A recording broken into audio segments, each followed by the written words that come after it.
Hello students, कैसे हैं आप लोग। आपका सुमित सर आज आपके लिए लेके आया है सक्सेस मंत्रा मैनेजमेंट अकाउंटिंग का paper number 12 CMA intermediate group 2।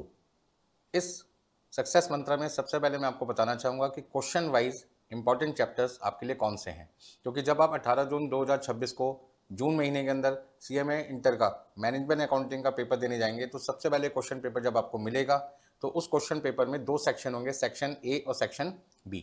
Section A सभी को पता है कि 30 नंबर का एमसीक्यू मिलेगा, 15 एमसीक्यू होंगे, हर एक एमसीक्यू 2 नंबर का होगा, कोई नेगेटिव मार्किंग नहीं है। इसका मतलब आपको सभी तरीके के एमसीक्यू करके आने हैं, कोई भी छोड़ना नहीं है। सपोज करते हैं आपको लगता है कि भाई 15 में से 15 में से आपको 12 एमसीक्यू बिल्कुल सही आते हैं, 3 एमसीक्यू में आपको डाउट है कि भाई एबीसीडी में कौन सा ऑप्शन होगा, तो आपको टेंशन नहीं लेनी, थोड़ा सा समय दो और 15-20 मिनट, आधा घंटा, 1 घंटा लेने के बाद में लगता है कि आपको उन 3 क्वेश्चन के जिनके आंसर नहीं आ रहे थे, अब जो भी आपको लगता है कि बेस्ट आंसर हो सकता है आपके लिए वो आप आंसर जरूर करके आएँ, क्योंकि यहाँ पर नेगेटिव मार्किंग तो है ही नहीं ना, गलत होने पे तो नंबर कटने ही नहीं है। तो आपको सारे क्वेश्चन अटेम्प्ट करने चाहिए। हो सकता है 3 में से 2 भी ठीक हो गए तो 12 पहले ठीक थे, 2 अब ठीक हो गए, 14 क्वेश्चन ठीक हो जाएंगे, आपके 28 नंबर एमसीक्यू में आ जाएंगे। चलिए आगे चलते हैं।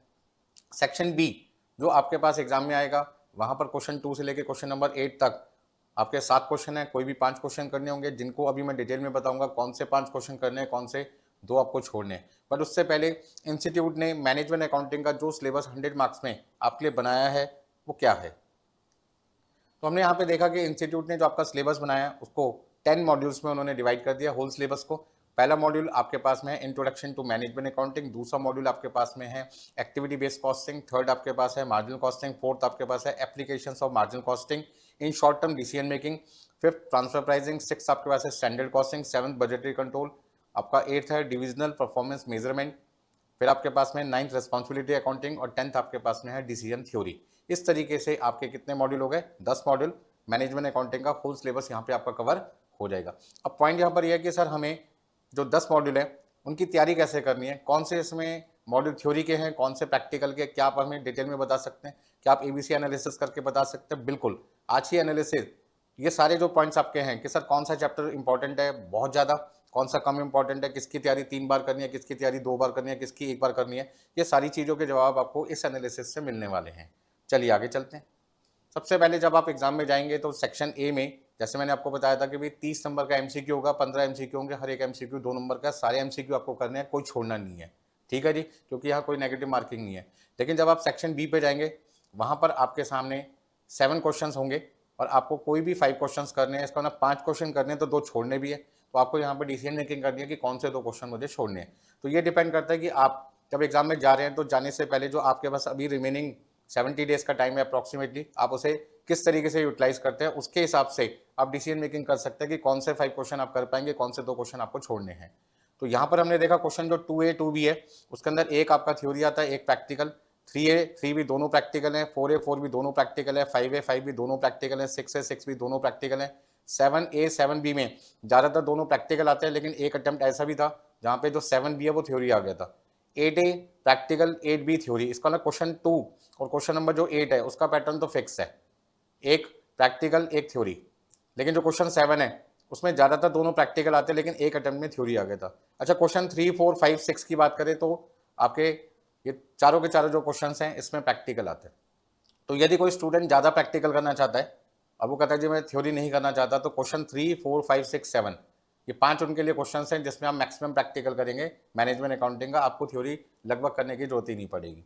लेकिन यदि आप थ्योरी को भी इंपॉर्टेंस देना चाहते हैं तो ऐसे केस में क्वेश्चन नंबर 2 और क्वेश्चन नंबर 8 यहाँ पे आपको 2 थ्योरी क्वेश्चन मिलेंगे। ठीक है जी, और सबसे बड़ी बात है कि यहाँ पे चैप्टर भी फिक्स होंगे जिन्हें मैं भी आपको डिटेल में बताऊंगा। सेक्शन ए जो आपके पास में कंपलसरी 30 नंबर का है, इसमें मैंने 5 अटेम्प्ट के एमसीक्यू को एनालाइज किया और एनालाइज करने के बाद मैंने देखा कि यहाँ जो एमसीक्यू आते हैं 15, मतलब 6 to 9 आपके प्रैक्टिकल एमसीक्यू हो सकते हैं और 6 to 9 ही आपके थ्योरेटिकल एमसीक्यू हो सकते हैं। तो कभी प्रैक्टिकल ज़्यादा रहता है, कभी थ्योरी ज़्यादा रहती है, हमें इससे कोई फर्क नहीं पड़ता। मतलब अप्रॉक्सीमेटली 12 नंबर से 18 नंबर के प्रैक्टिकल और 12 से 18 के आसपास ही आपकी थ्योरी एमसीक्यू आते हैं। सर आप हमें ये बता सकते हैं कि किस में से प्रैक्टिकल एमसीक्यू आएगा, किन चैप्टर में से आपका थ्योरी आएगा। हाँ जी बिल्कुल बता सकते हैं। तो यहाँ जो सेक्शन ए एमसीक्यू कंपलसरी है उसमें प्रैक्टिकल एमसीक्यू किन चैप्टर्स से आता है वो सारे चैप्टर्स के नाम मैंने आपके लिए लिखे हुए हैं। Activity based costing, marginal costing, applications of marginal costing, transfer pricing, standard costing, budgetary control, आपका है ROI, residual income, economic value added, learning curve and decision theory. इन चैप्टर से आपके प्रैक्टिकल एमसीक्यू आते हैं, लेकिन यदि थ्योरी एमसीक्यू की बात की जाए तो introduction to management accounting, activity based costing, marginal costing, transfer pricing, budgetary control, divisional performance measurement, responsibility accounting और डिसीजन थ्योरी, ये वो चैप्टर्स है जिसमें से एमसीक्यू कौन से आते हैं, थ्योरेटिकल आते हैं। चलिए आगे चलते हैं। जो सेक्शन ए एमसीक्यू वाला है उसके मैंने यहाँ पर एबीसी एनालिसिस भी कर रखी है। जो चैप्टर में एमसीक्यू 2 नंबर तक आते हैं उन्हें मैंने सी कैटेगरी में रखा है। जिन चैप्टर से एमसीक्यू 4 नंबर तक के आ सकते हैं उनको बी कैटेगरी में रखा है। जिन चैप्टर से एमसीक्यू 4 नंबर से ज़्यादा आ सकते हैं, 6 नंबर 8 नंबर, उन्हें ए कैटेगरी में रखा है। तो यहाँ पे जो चैप्टर नंबर 1 है इंट्रोडक्शन टू मैनेजमेंट अकाउंटिंग और ट्रांसफर प्राइसिंग, इसे सी कैटेगरी में रखा है। Chapter number 2 activity based costing, 4 decision making, 6 standard costing और 9th आपके पास है रिस्पॉन्सिबिलिटी अकाउंटिंग, इन्हें बी कैटेगरी में रखा है। चैप्टर आपका 3 marginal costing, budgetary control, divisional performance measurement और डिसीजन थ्योरी, इन्हें ए कैटेगरी में रखा है। तो जो ए कैटेगरी है उनका रिवीजन एमसीक्यू का 3 बार करना है, बी कैटेगरी वालों का 2 बार और सी कैटेगरी का 1 बार भी करोगे तो काम चल जाएगा। अब पॉइंट ये आता है कि सर एमसीक्यू करने कहाँ से है, तो आपको जो हमने सुमित रस्तों की क्लासेस की बुक प्रोवाइड की है, हर चैप्टर के एंड में एमसीक्यू दे रखे हैं। पास्ट पेपर के एमसीक्यू हमने आपको पीडीएफ फॉर्म में प्रोवाइड कर रखे हैं, जो गूगल ड्राइव का लिंक आपको मिला है वहाँ पे अवेलेबल है, आप वहाँ से डाउनलोड कर सकते हैं। ठीक है जी। इंस्टीट्यूट का जो स्टडी मटेरियल है उसके हर चैप्टर के एंड में बहुत सारे एमसीक्यू दे रखे हैं। और इंस्टीट्यूट ने एमसीक्यू 2 तरीके से दे रखे हैं, एक एमसीक्यू हेडिंग के नाम से दे रखे हैं प्रैक्टिस के लिए, और एक आपको सेल्फ प्रैक्टिस के अलग से भी एमसीक्यू दे रखे हैं। तो आपको सभी तरीके के एमसीक्यू बहुत डिटेल में करके जाने हैं। किसी एमसीक्यू में आपको कोई दिक्कत आती है तो आप हमसे कांटेक्ट कर सकते हैं, हमारी टीम से कांटेक्ट कर सकते हैं, हमारे नंबर यहाँ पर मेंशन है, आप वहाँ पर व्हाट्सएप कर सकते हैं 5 to 7 के बीच में और आपको जवाब मिल जाएगा। ठीक है जी। चलिए आगे चलते हैं। जो सेक्शन बी है सर, आप उसके बारे में हमें बताएंगे कुछ कि सर कौन से क्वेश्चन हमें करने चाहिए एग्जाम में, कौन से छोड़ के जाने चाहिए। तो ये डिसीजन मैं नहीं लूंगा, ये डिसीजन आपको लेना है। आपके ऊपर डिपेंड करता है कि आप थ्योरी को प्रेफर कर रहे हैं या प्रैक्टिकल को ज़्यादा प्रेफर कर रहे हैं। ठीक है ना। तो कई बार ऐसा होता है कि प्रैक्टिकल क्वेश्चन टफ हो जाते हैं, थ्योरी आपके लिए आसान होता है। कई बार क्या होता है कि बच्चा कहता है थ्योरी मुझे करना ही नहीं है, मैं तो वही प्रैक्टिकल अप्रोच लेकर चलता हूँ। तो फिर उस केस में उसके बाद जो क्वेश्चन नंबर 3 से लेके क्वेश्चन नंबर 7 है वो 5 क्वेश्चन ही करने चाहिए, 3, 4, 5, 6, 7, क्योंकि यहाँ पे जनरली सारे क्वेश्चंस क्या होते हैं, प्रैक्टिकल होते हैं। ठीक है जी। तो क्वेश्चन नंबर 2A की बात करते हैं तो यहाँ पे थ्योरी क्वेश्चन आएगा इंट्रोडक्शन टू मैनेजमेंट अकाउंटिंग का, 2B से एक्टिविटी बेस्ड कॉस्टिंग का प्रैक्टिकल आएगा, 3A 3B जो दिसंबर 25 है वहाँ पे ये क्वेश्चन 2 पार्ट में डिवाइड हुआ था 7 मार्क का। लेकिन उससे पहले जो 4 अटेम्प्ट है दिसंबर 23, जून 24, दिसंबर 24 और जून 25, यहाँ पर इंस्टीट्यूट हमेशा डिसीजन मेकिंग का 14 नंबर का एक क्वेश्चन देता था।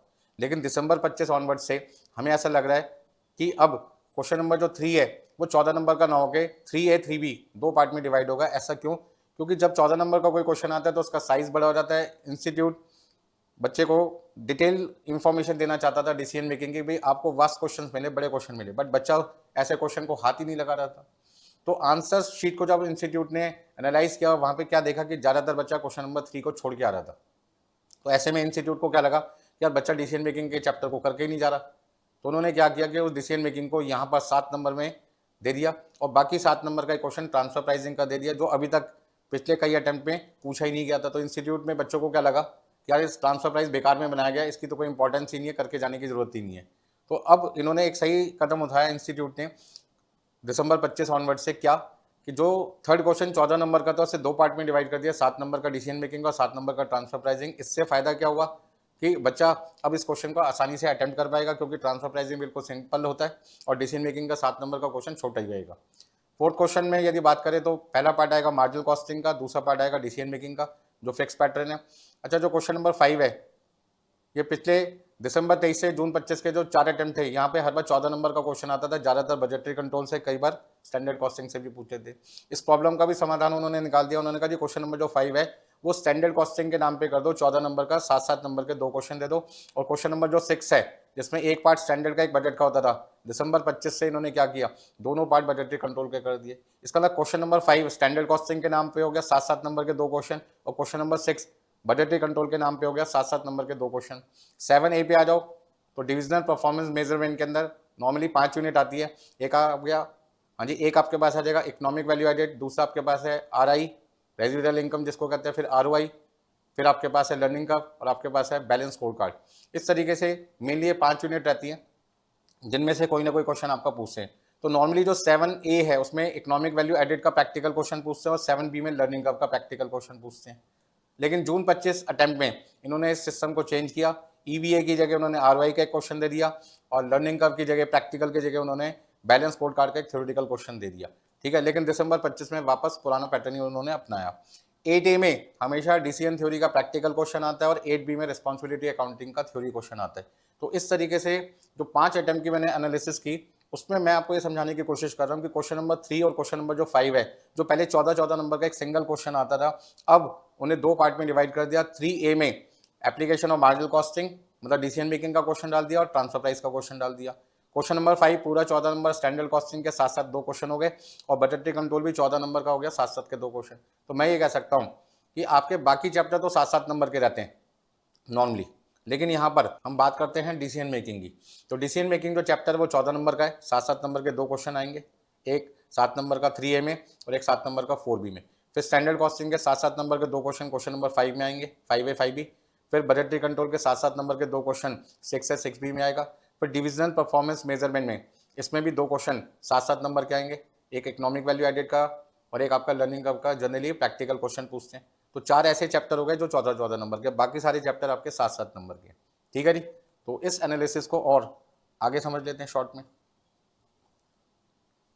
यहाँ पे हमने क्या देखा कि जून 26 एग्जाम के अंदर जो क्वेश्चन नंबर 2A 7 नंबर का आएगा वो मॉड्यूल 1 से है, 2B मॉड्यूल 2 से, क्वेश्चन 3A आपका मॉड्यूल 4 से, 3B मॉड्यूल 5 से transfer pricing, 4B decision making module 4 से। ठीक है नहीं, 4A आपका है मार्जिनल कॉस्टिंग मॉड्यूल 3 से, 4B आपका है डिसीजन मेकिंग का मॉड्यूल 4 से। 5 क्वेश्चन जो आपका स्टैंडर्ड कॉस्टिंग का 5A 5B दोनों मॉड्यूल 6 से है। क्वेश्चन नंबर 6 में दोनों पार्ट मॉड्यूल 7 से हैं। क्वेश्चन नंबर 7 में दोनों पार्ट आपका किससे है, मॉड्यूल 8 से। क्वेश्चन नंबर 8A में आपका डिसीजन थ्योरी मॉड्यूल 10 से है और आपका 8B रिस्पॉन्सिबिलिटी अकाउंटिंग थ्योरी का क्वेश्चन आपका आएगा मॉड्यूल नंबर 9 से। तो हमने यहाँ पे देखा कि इस पेपर में दिसंबर 25 का पेपर जो हुआ था उसमें कोई भी मॉड्यूल छोड़ा नहीं गया था, हर मॉड्यूल से कोई ना कोई प्रैक्टिकल क्वेश्चन था या थ्योरी क्वेश्चन था डिस्क्रिप्टिव पार्ट में। ठीक है ना, तो यहाँ पे मॉड्यूल 1 2 3 4 5 6 7 8 9 10 10 के 10 मॉड्यूल के नाम यहाँ पे लिखे हुए हैं। बट इससे पहले जो एग्जाम हुए थे उसमें मॉड्यूल नंबर 5 का जो ट्रांसफर प्राइसिंग का क्वेश्चन था वो आता ही नहीं था। लेकिन इस बार से मुझे लगता है कि जून 26 के अंदर भी यही यदि पैटर्न रहा तो ट्रांसफर प्राइसिंग का क्वेश्चन आने के पूरे चांसेज हैं। बात समझ में आ रहे हैं, मतलब ट्रांसफर प्राइसिंग के पूरे चांसेज हैं इस अटेम्प्ट में आने के जून 26 में, तो जरूर करके जाए मेरी तरफ से। नेक्स्ट तो डिस्क्रिप्टिव पार्टस में जो प्रैक्टिकल चैप्टर इंपॉर्टेंट है वो है activity based costing, marginal costing, decision making, budgetary control, आपके पास में standard costing, economic value added, ROI, residual income, learning curve and decision theory. और 3 आपके थ्योरी चैप्टर है जिनमें से थ्योरी पूछते हैं। जो आपका क्वेश्चन नंबर 2A है इंट्रोडक्शन टू मैनेजमेंट अकाउंटिंग, वहाँ से आपसे थ्योरी क्वेश्चन पूछते हैं। डिविजनल परफॉर्मेंस मेजरमेंट में आपसे थ्योरी क्वेश्चन पूछ सकते हैं। ठीक है ना, DuPont एनालिसिस हो गया, बैलेंस स्कोर कार्ड हो गया, इनकी थ्योरी पूछ सकते हैं। लास्ट आपके पास है रिस्पॉन्सिबिलिटी अकाउंटिंग जो क्वेश्चन नंबर 8 में कवर होता है, 8B रिस्पॉन्सिबिलिटी अकाउंटिंग। तो यहाँ 3 चैप्टर ऐसे हैं जिनको करने से आपकी थ्योरी कवर हो जाती है, बाकी सारे चैप्टर्स आपके लिए क्या प्रैक्टिकल। ध्यान रखना मैनेजमेंट अकाउंटिंग ज़्यादा प्रैक्टिकल अप्रोच पेपर होता है, थ्योरी इसमें कम होती है। ठीक है ना, ऑल द बेस्ट, फिर मिलते हैं आपसे, बाय बाय। और आप बताइए कि ये स्ट्रैटेजी आपके लिए कितनी बढ़िया रही, कमेंट सेक्शन में ज़रूर लिखें और हमें बताइए। फिर मिलते हैं आपसे।